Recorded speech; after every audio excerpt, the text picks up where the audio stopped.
Hello and welcome to the next episode of Making Mannequin Heads into Planters. This is episode 59, incredibly enough. And as you can tell, I'm outside. Hello to outside.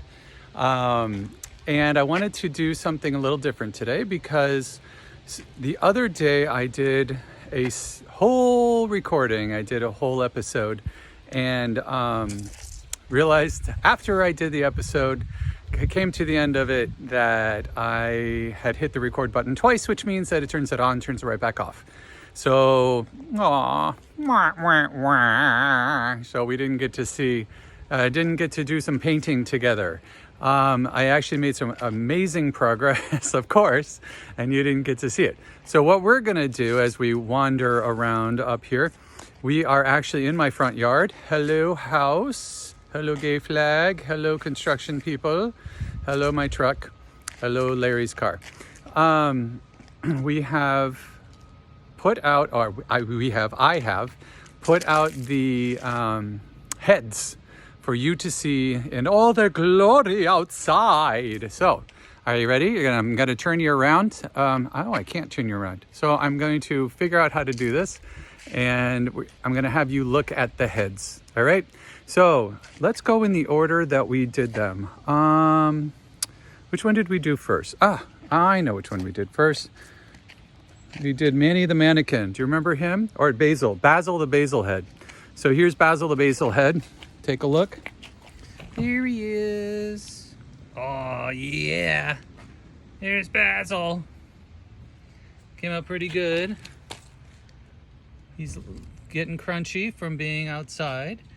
And Basil is still going well from Basil. So, all right, there's one. The next one is the cute little thing, the little hard plastic one. And let's take a look. Oh, gotta get over here. Are you ready? Here we go. There she is. How cute is she? Yeah. Come out pretty darn good, huh? Sorry for the crappy camera work, but hard to do it backwards. There we go. Kind of cool, right? Looks great. All right, next we have Tall Head. And then we'll get to Medusa Head after that. And I'm running out of ability to actually cross over because this is pretty far. So I'm not sure how to do this the best way without actually falling on my butt. So let's try this. All right, here we go. There is Tall Head. Can you see it? Yes, you can. There it is. Cool, right? Came out good. It's got a little whittly plant in there. And then, ow. Oh. And then here's the Medusa one. I'm gonna step into the brand new soil. And there's Medusa. Oh yeah. Oh yeah. Oh, isn't that great? With the braids. God knows we spent enough time together doing those damn braids, right? All right, she came out really good. And here we go. Next, we go with the, whatever she was. She's one of the princesses. Remember the princess? Here goes the princess. Oh, there she is. Oh, yeah, look at that big old plant coming out of her head. Pretty awesome, right? Oh, yeah. Very good. Look at her creepy eyes. Her creepy soil eyes. See that? Awesome. All right, and next is the merman. He came out good. He lost his shell in his left ear, or his right ear. See him? He's got a big old, I told you I was gonna put a mum. He's got a mum. And I found these other shells in our yard. So look at the giant shells sticking out of his head. I had those extra holes, remember? And this is the funny part. Are you ready? Excuse me if I get fingers. He's got a shell, big old shell coming out of his head in the back too. So love that. All right, we're moving up to the next terrace.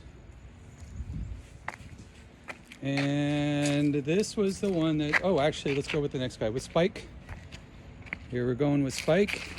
And there's Spike. Spike had a bird sitting on it and got poop on his eye.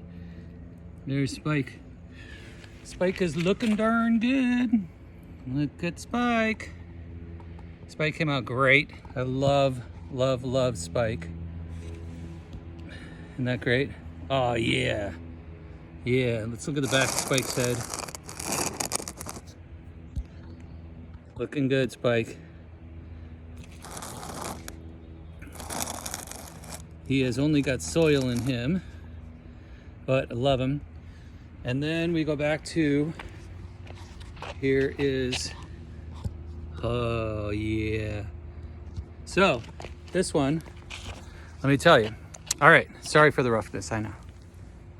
So I decided to go with, he's made with Quickcrete, or the Sculptcrete. Sculpted his face over the foam and completely painted him in aqua colors, watercolors. Gotta love that. Colors of the water, whatever. So greens, hues of green and blue. Very pleased. Very, very happy with him. This is the episode. This was the last episode. Unfortunately, didn't work. Sorry about that. Yeah, baby. Came out really cool, right? I absolutely love it. So I did paint the inside as well. It's got some soil in there.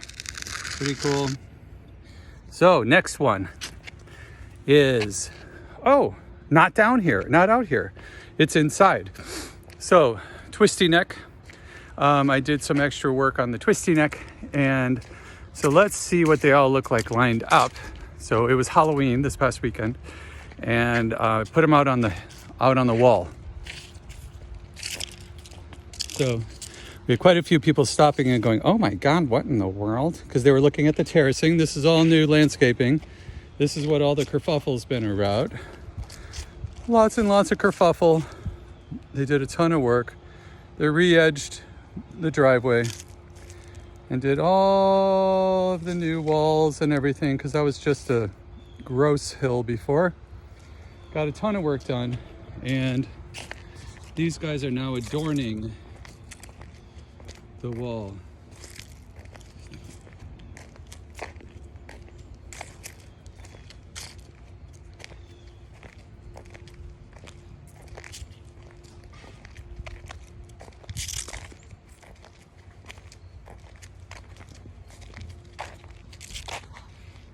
So now I'm going to take you inside, and we are going to go take a look at the last one. All right. So this is Twisty Neck. Oh my God, such a rough video.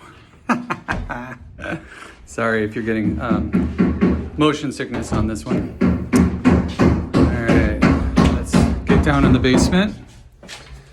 Oh, basement.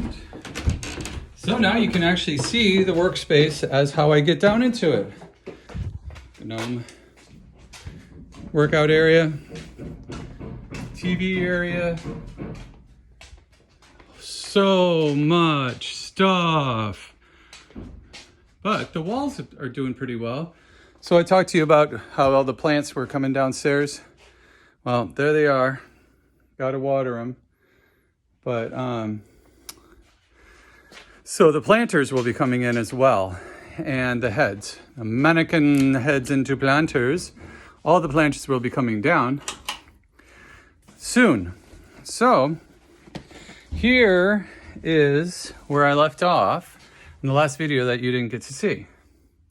Ta-da! So, all right, let's turn on some more lights.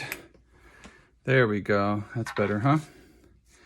So I did blending. I did real hardcore, like fast, goopy paint. And then I came back with the black afterwards and started defining spaces.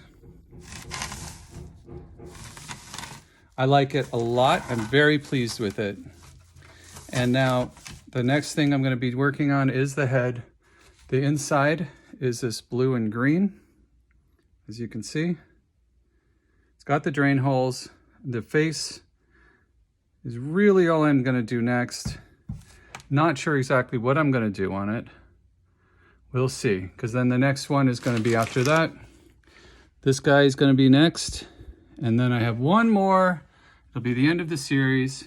It'll be her. Alrighty? So let's get to work, right? I have some time left. So we're going to see if I can get this to work. I'm actually gonna splice this together. I'll be right back, all right? Hello, and I'm back. And so, this was exciting and fun, wasn't it? Nice little tour of where they went and where they are and what's going on with them next. Yeah, love it. So, we're painting, darlings. We're painting, darlings. So I'm like super energy because I'm so excited working on these. I absolutely do love how this came out. Love it, love it, love it, love it, love it. Just cool and wild and slapdash, and I like that about it. I didn't try to be too precise in my blending, and yet some areas they really, really blend beautifully, like in the oranges and the yellow, and then comes down and it gets like severe, and I like it a lot. So it's fun. I even have white section in there. So now what with the face? So I started this here. This is not, as we know, with the Princess hard plastic one that we did, that this is obviously not a stopping place for this one specifically.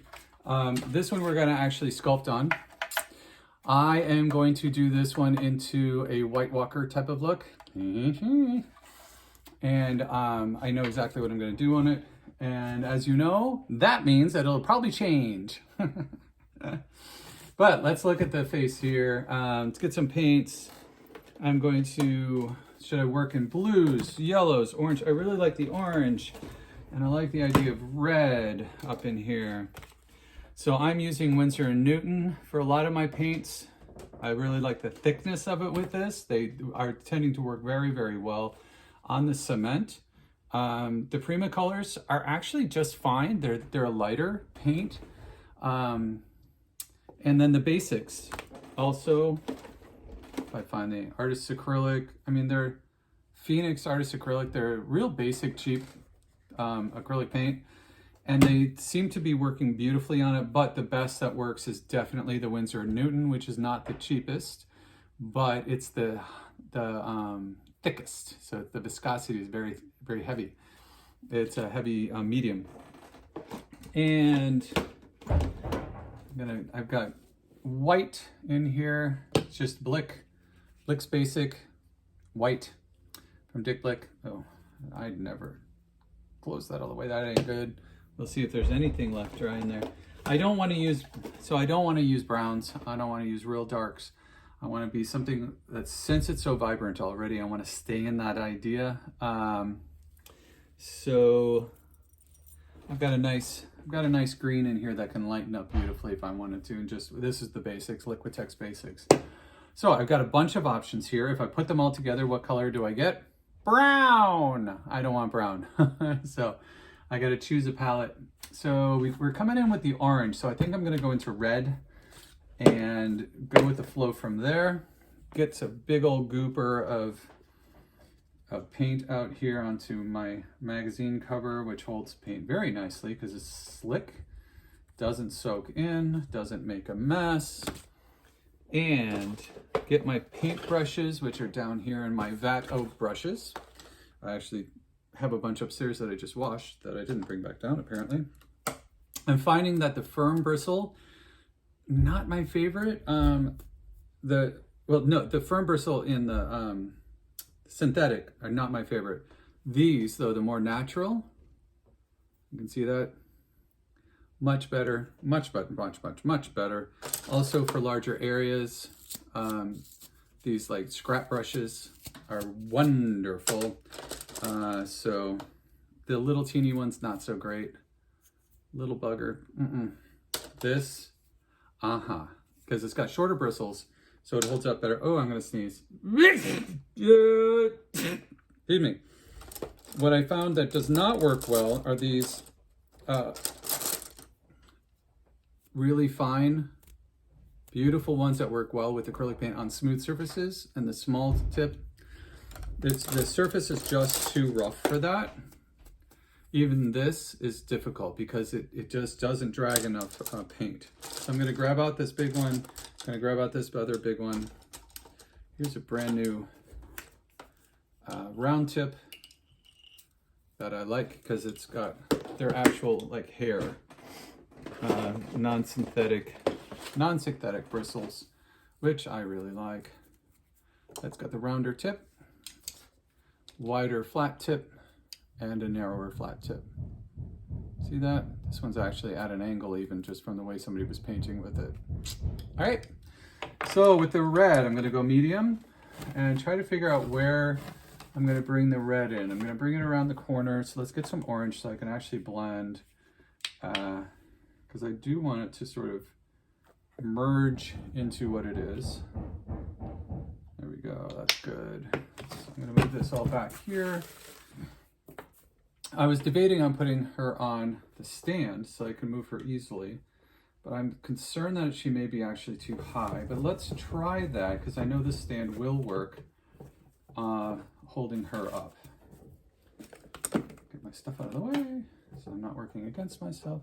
I do have a bucket of water still here. It's the gross water, but gross water is better than no water for cleaning brushes. And then I just take them up to the sink, clean them up the rest of the way. That's nice and firm.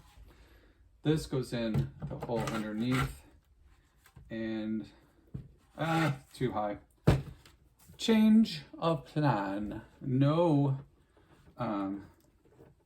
bracket.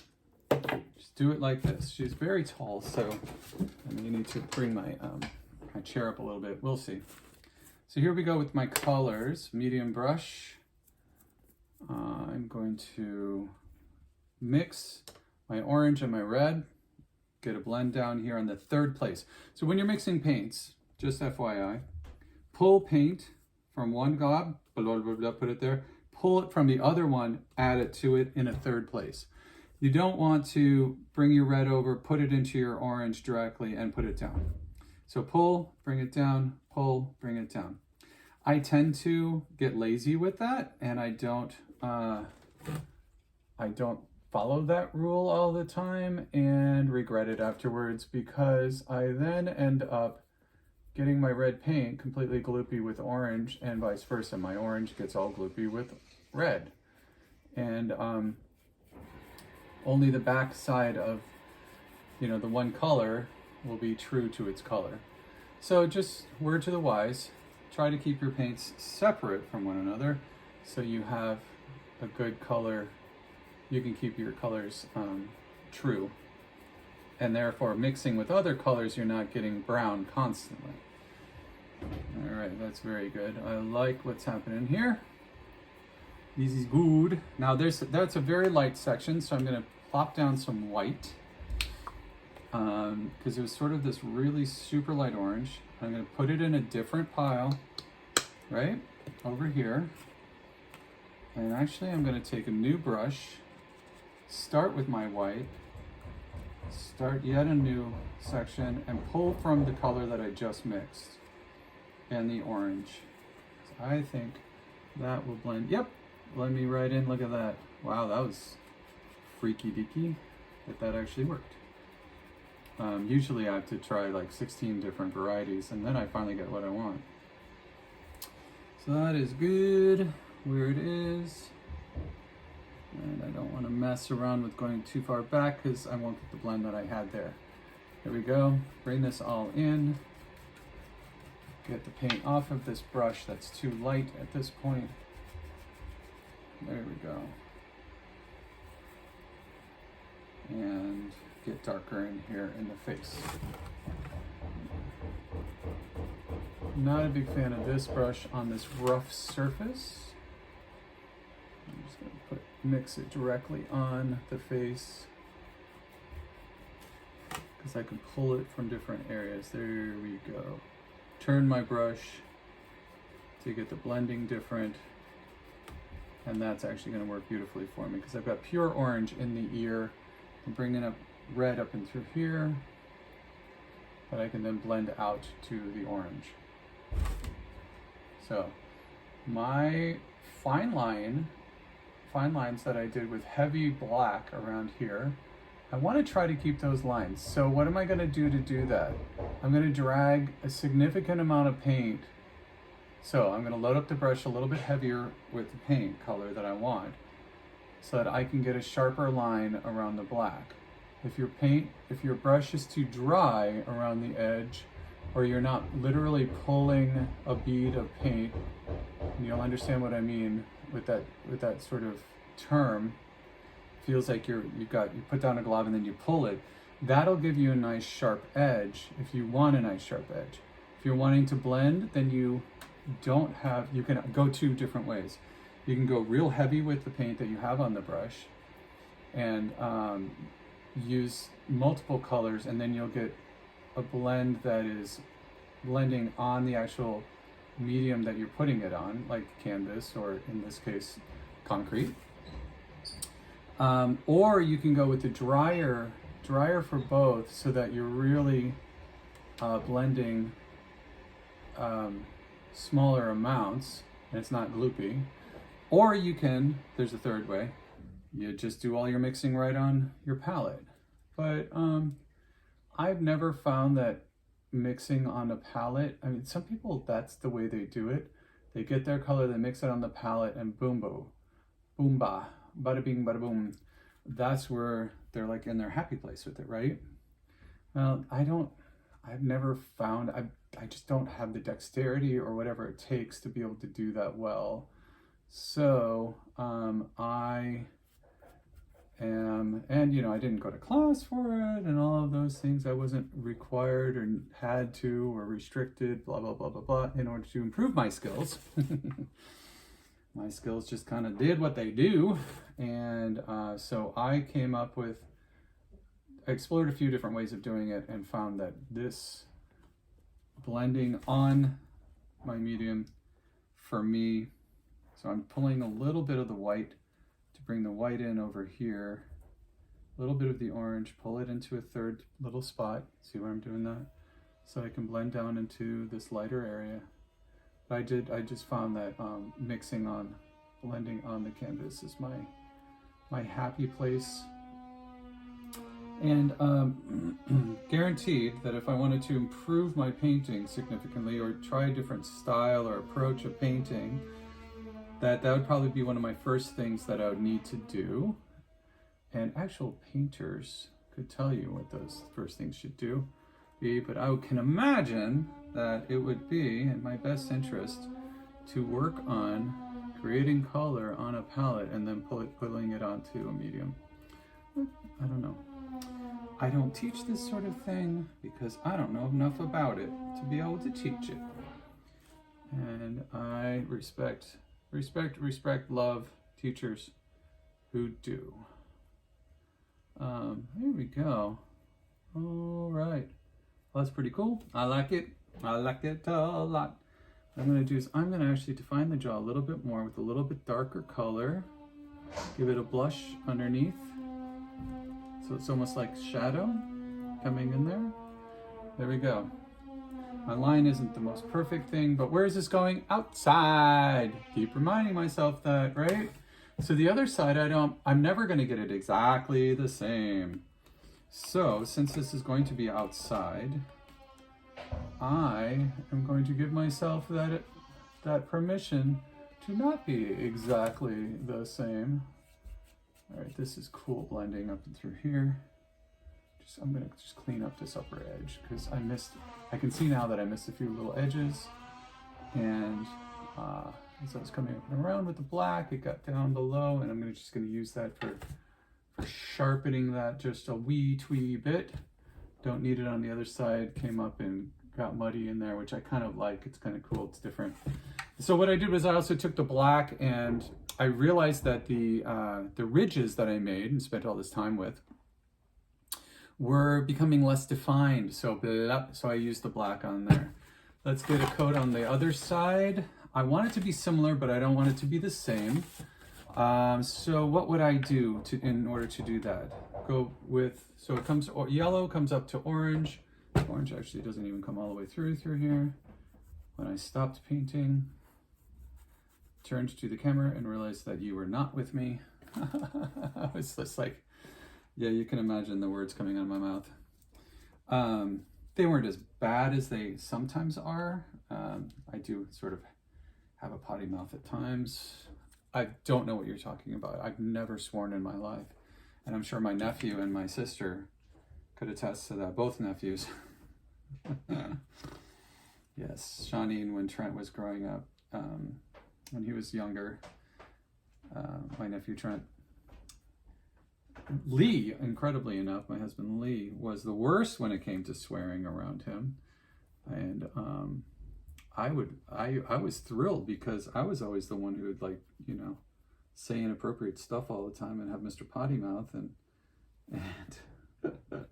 Shani admonished me a couple of times, and I was like, yes, ma'am, I'm afraid of you, in the best way. I love you dearly, but I'm afraid of you. And she's like, you know, tiger mom. So, but Lee would get in trouble constantly because his mouth is just like super potty mouth. So what am I going to do? I've got this paint on here, but I really am kind of wanting to go somewhere different with the color. It's kind of cool. I could color block it. So let's go into the blue. The blue's all the way down here. I'm going to come up here with the blue. I'm going to pull in these two blues. I'm going to be done with, and it'll make purple because blue and red make purple. I don't like wasting all that paint that's on there, but it is what it is.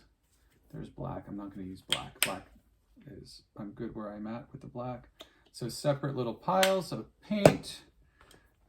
This one with this so much red on it, we're going to get some of that off. I don't need to get all of it off. Like I said, it'll make purple. Get rid of the yellow and the red because that will actually make pretty much brown when I go with all three primary colors. So I'm going to pull this in here. I am going to get some of the orange and I'll blend after I do that, but I'm going to pull this aqua color from the edge, apply it in a wiggly waggly. Now I'm going back and forth, so I'm not just able to put it on like this, because see what happens to it? I'm only putting it on one side of the texture. So I've got to go back and forth in order to get it in all the nooks and crannies. And I like this. Such a pretty color. So cool. I've used this on a number, as you've seen, on a number of different painting projects. It is, what is it called even?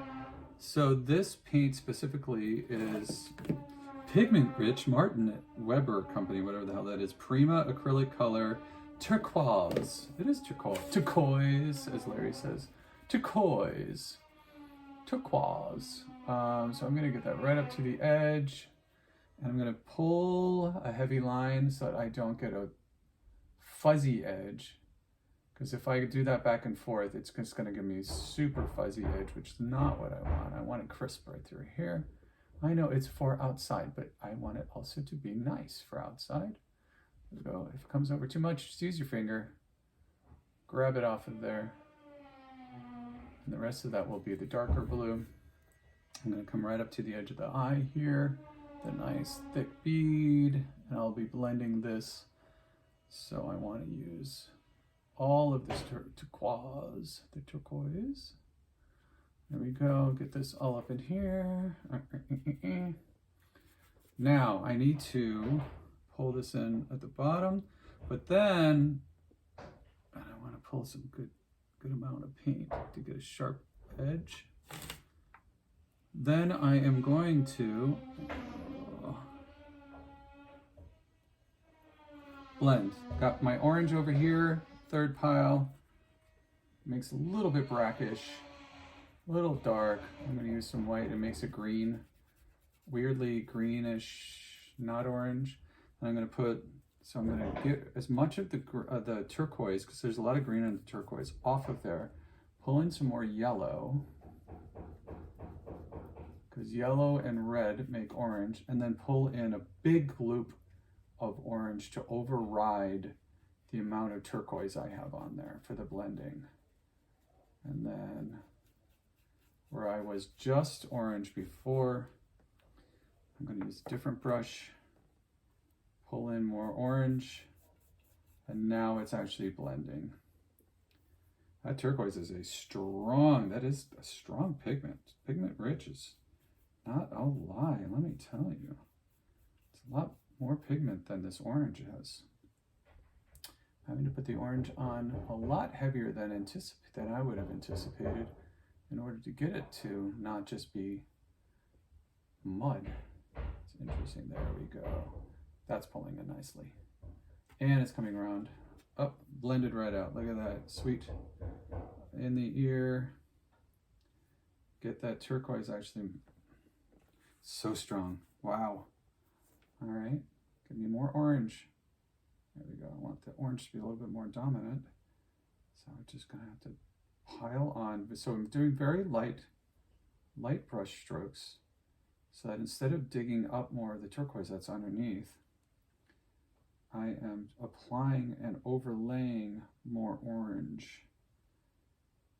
Now, if I wanted to really do this even better, I would let the turquoise dry and then come back when it was drier so that I wasn't doing quite so much blending, because that turquoise is overwhelming a little bit. Here we go. But now I'm getting where it's coming in. There we go. Now I'm going to pull back from the orange. See how it's coming in, and now we're blended back. That is the result. A little messy, but I'll take it. Because where is it going? Outside! What I didn't want it to be was brown. So now we go back to my turquoise. Let me clean that excess brackish color off that it became. Orange and turquoise make yuck. Get back to my turquoise, pull it back out, and there we go. And it's blending much better. Because when I pull in the dark blue, I really don't want to have it going over blah. There we go. And I could always pull another brush, but this one's cleaning itself just fine. The round brush I'm putting in the water for right now. Now I'm going to be pulling in the blue. There we are. That's a pretty blue. I used this down below. This is a much lighter paint, much thinner paint. This is the basics. Nope, this is Artist's Acrylic. God, it's another one brand. Phoenix. Between Lee and I, we have many brands of paint. Winsor & Newton has always been my go-to for working on canvas in the past, because I did smaller scale stuff. Once I get into the bigger scale, I was like, geez, I need volumes of paint here. And I'm not going to use volumes of Winsor & Newton because that would cost me an arm and a leg.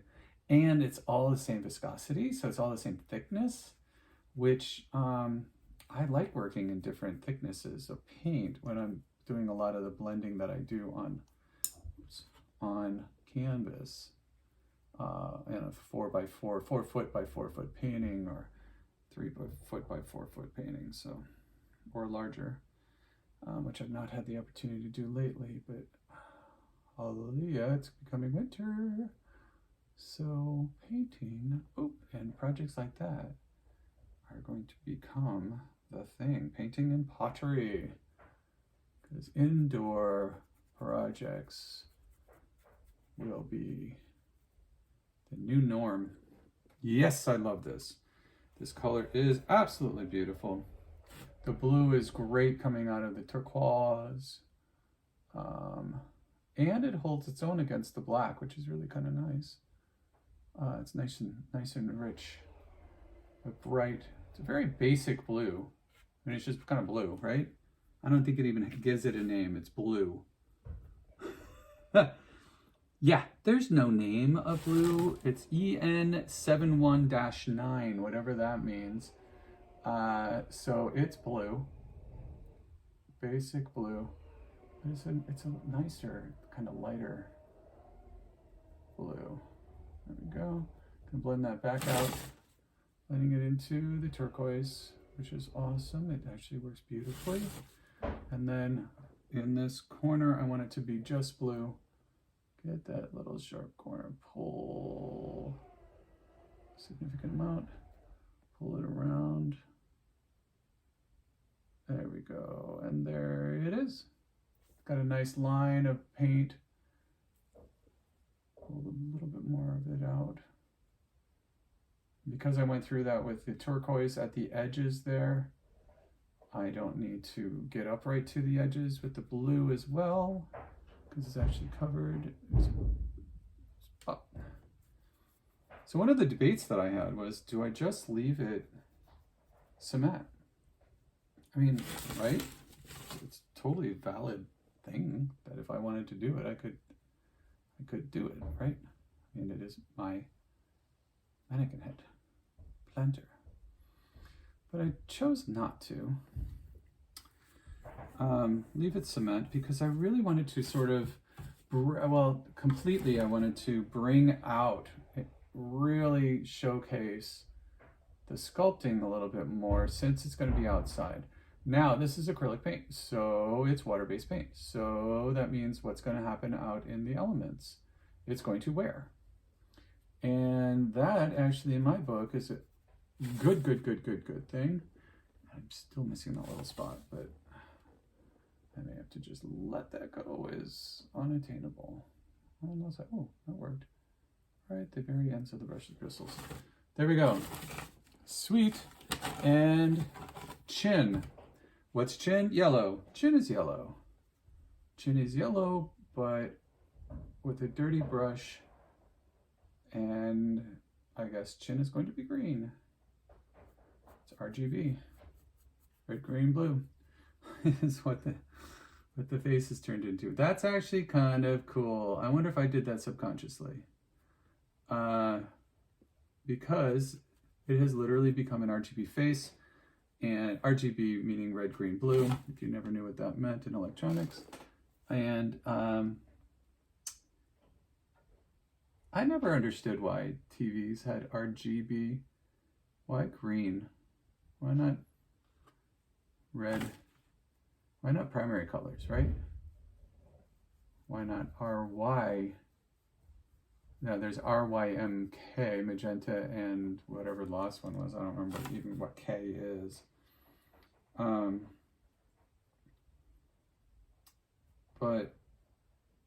there we go.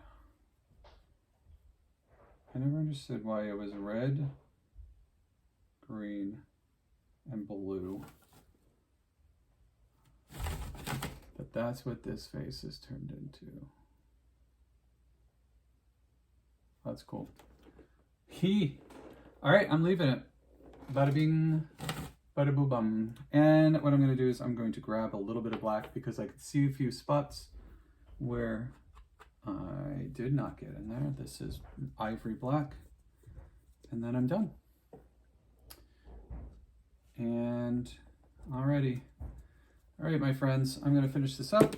I'm going to let you go. Ooh, finish this up and throw my paint into the paint. Oh, get a new paper towel. All right, folks, I hope you have a wonderful day. Let me grab another brush before I let you go. And put some more love out in the world, right? There's never enough love. And I know I say this every time, but he was absolutely right. Oh. There we go. Sir Elton John, at the end of the concert, that's where I get that. End of his concert, he says, let's put some love, what is it? Put extra love out in the world, or put some love out in the world. There's never enough love, or there's not enough love in the world. And I was like, oh, Elton John, I love you so much, because you're absolutely right. So I encourage you, live out loud. Or as I used to say during the operas, when I do introductions, we need people to laugh loud, laugh hard, clap with abandon, show us that you are enjoying yourself, and just have a really freaking good time. All right, my friends, so that's it. I'm going to let it go. And I will see you in the next episode where we will be working on the next one in line. Dum da dum. And we will be creating, I think, a White Walker. All right? So have a fabulous day. Take a breath. Oh, breathe out. Now react. All right? Try it. Doesn't hurt to try, right? Have a great day. Bye.